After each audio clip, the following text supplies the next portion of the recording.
निर्वाचन लड़िबेनी मंत्री विभूति जेना युववर्ग को बाट छाड़ा लड़िबेनी बोली कहले हेले हठात राजनीति विभूति वैराग्य पछर असल कारण कौन?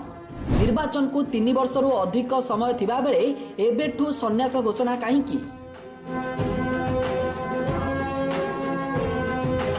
खनि मंत्री विभूति जेना आउ निर्वाचन लड़िबेनी ए नहीं एक गणमाध्यम को साक्षात्कार दे कहिसंती निजे विभूति निज बयान में से कहिसंती निर्वाचन लड़िबार आउ इच्छा नाही युववर्गों पई बाट छाड़बी आसंता वर्ष मते 60 वर्ष हेबो एबे 45 वर्षीय युवक आम दलर राष्ट्रीय अध्यक्ष युवक माने आगो को आसीबा दरकार किंतु आगो को दल जे दायित्व देबो ताकू मु पालन करिबी एवं संगठन मार्गी हेबी निर्वाचन आउ लड़िबे नाही बोली मानसिक स्तर रे प्रस्तुति करि सारिथिबा से कहिसंती।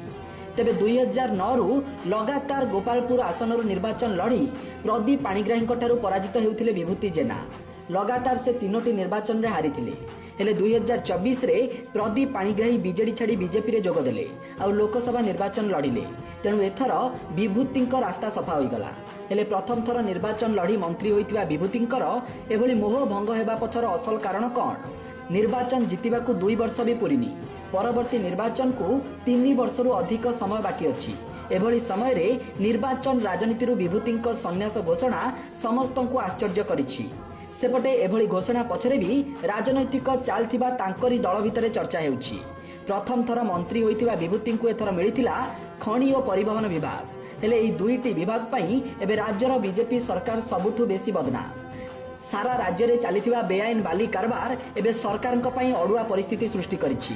खोद खनि मंत्री विभूति घनिष्ठ सहयोगी घरे बेआईन बाली कारबार पई ईडी रेड होइछि जेउथि पई निजे विभूति और बीजेपी सरकार भी बदनाम होइछि।